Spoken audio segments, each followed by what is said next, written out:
y'all, it's Ali from Little Hill Homestead.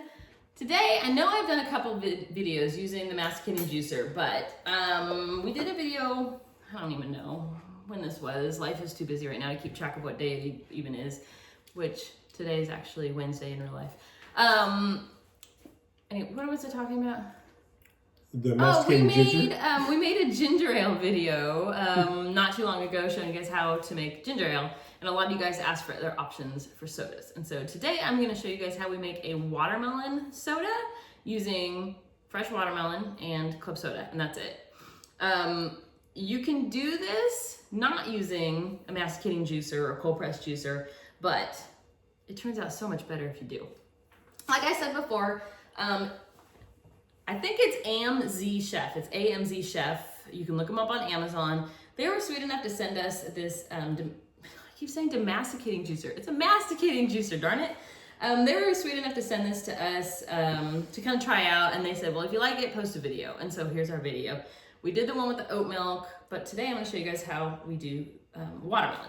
So what I liked about this machine is, one, it's normally under the $100 price point. But if you look on Amazon, they often have $15 to $25 off of that, and they come in a bunch of colors. So you can get a beautiful like vintage minty green. There's like a really pretty like Tiffany blue, some silver, black. I don't even know. There's some great colors.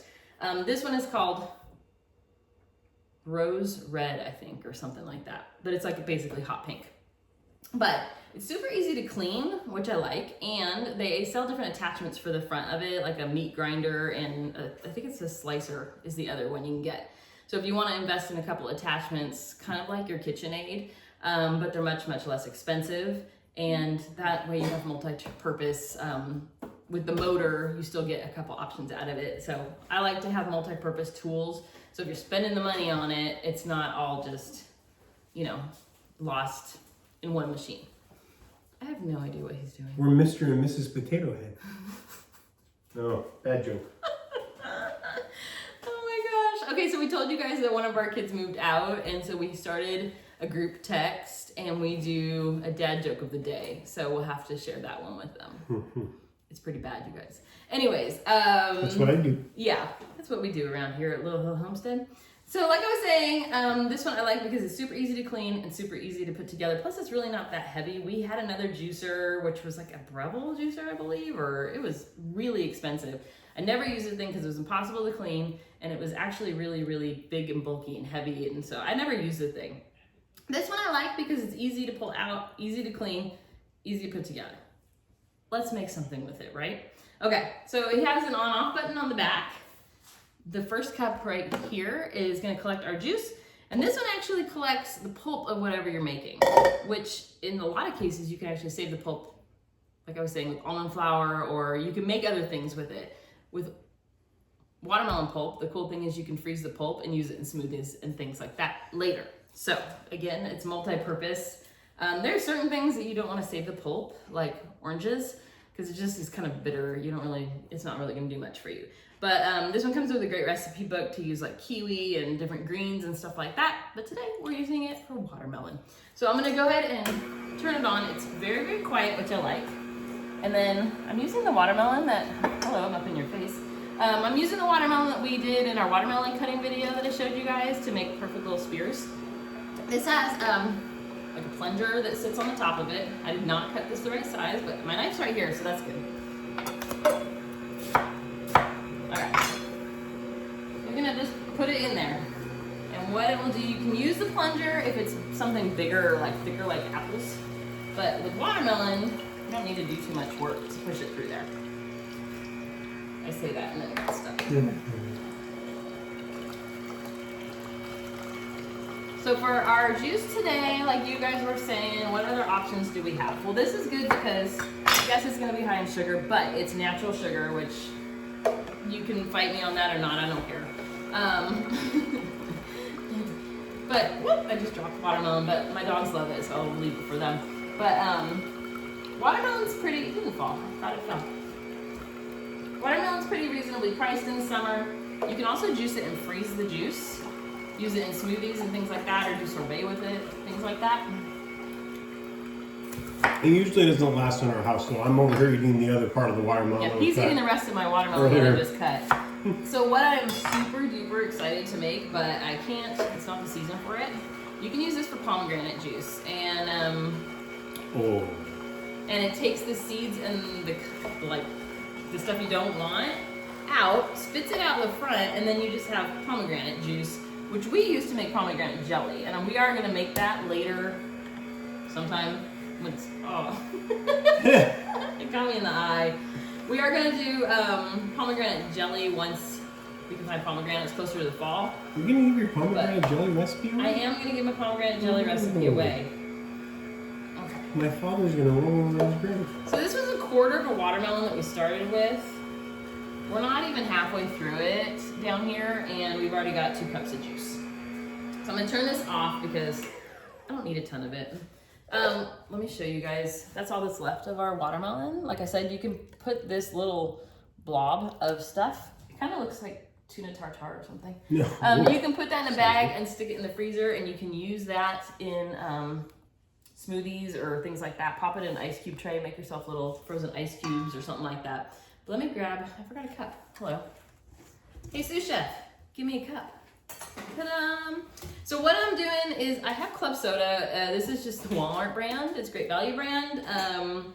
Get whatever club soda you want. You can drink this just like this. By the by. Thank you, my lover.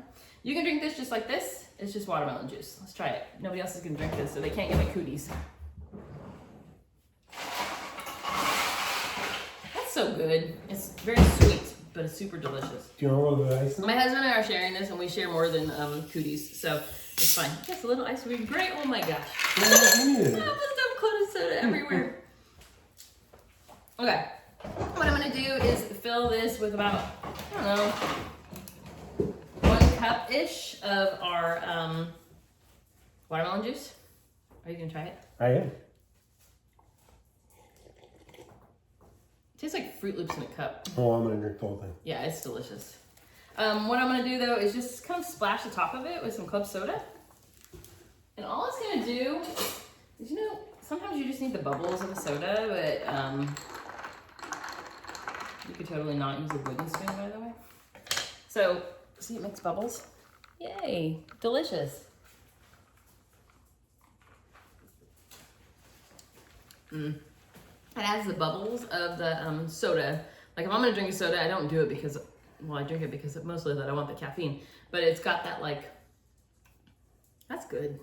It's really good. It does take the watermelon flavor down just a tiny bit. Oh yeah, it does take on the club soda. You could use like a lemon lime type or of a soda ginger ale or ginger ale. Yeah, but and you can also change up the fruit, which is like the other thing. Like you don't have to just use watermelon. You could totally. I was gonna do mangoes, by the way, but I read they're literally the only fruit that you don't want to juice, which is sad because we have a bunch of them. But you can do it with mangoes. Yeah, we have a bunch of mangoes. I'm still eating watermelon. You can do this with like honeydew or cantaloupe, or the nice part is if you grow watermelon and you're doing like a summer garden like we are. Fun fact, you can't grow seedless watermelon. Maybe you can, but we can't. You can't. My husband's giving me a stink eye over here. He's got some fun fact about seedless watermelons. So before he jumps in, you can't grow seedless watermelons, and so this can actually, if you had seeded watermelons, you can still run them through this and it doesn't cause any issues. Go for it. When you plant a 3 cotyledon and a 4 cotyledon watermelon, then you have to cross-pollinate them by hand in order to get them seedless. They probably have better ways to do that now, but I went to college like 30 years ago when they told me that. So, anyways. In case I have never told you before, I know I've told you guys that I have an art degree. My husband has a degree in agricultural sciences. So he loves to show it off every once in a while. Anyways, all I was saying is that if you don't want to do watermelon, like my sister I think is allergic to watermelon, or I don't know, one of them. Pineapple juice is super duper good with a kick of club soda, because pineapple juice, if you drink it like straight through one of these or through any kind of juicer, acid can burn your mouth a little bit. Add a little bit of splash of club soda and it just does something special that's super delicious. But where was it going? Apple juice. I don't know, put a fruit in there and see if it'll taste good with some club soda. But to me, that's the best way to make like a natural soda, is to do something through here. Again, like we did the ginger ale, you can run ginger through one of these machines as well if you want a little kick of ginger. So like if you wanted to do a ginger lemonade, which is bomb, once it comes out and you have the juice like in this little guy, add your sweetener of choice. So if you want to do coconut sugar or Splenda, you do you, and pick your sweetener of choice and sweeten it up just a little bit and add a little bit of water. You're on the nose with that. So like the lemon juice, the lemonade video we just did, add a little bit of ginger to that. Bomb. Anyways, my husband's shaking his head probably no because he's not as big of a ginger fan. But anyways, I'm gonna go. Actually, I'm just. No, I'm more of a Marion. That's a Gilligan Island joke. I gotta stop. He's not a ginger fan. He's a Marion fan because he's a I don't know if you. Gilligan's Island. He's a Gilligan's Island fan. We're gonna start adding dad joke of the days in anytime he's around, so you guys can shake your head like I do. Anyways, that is our little trick to making these. Like I was saying, if you do not have a juicer like this or a juicer at all, certain vegetables, oh my lord, certain fruits like watermelon, because it's super watery, you can run it through your blender. Okay, that's your bad joke. I know, that's my bad joke. You can run this one through the blender and then run it through a little bit of cheesecloth, and it will catch the pulp that we have over there and still make a really good juice like this. So if you just have a blender, you can do the same thing. But if you are interested in the masticating juicer, like I was saying, AMZ Chef, look it up on Amazon. I'll put a link below. I think when I was looking to put this link on certain colors, I like the blue one. It's beautiful. It was $25 off, so you can get it for 75 bucks, and we'll get our use out of it pretty quickly. So I'm excited to dehydrate some of the pulp that comes out of it to see what that does. But anyways, I'm gonna go drink some watermelon juice. My clicker is dead, so I can't sit here and blame the clicker for anything. So I'm just gonna come over here. So thank you so much for watching. Comment below if you have any awesome flavors that you want us to try, or if you guys make homemade sodas like this. I'd love to hear from you guys. Anyways, thanks for watching. Bye guys.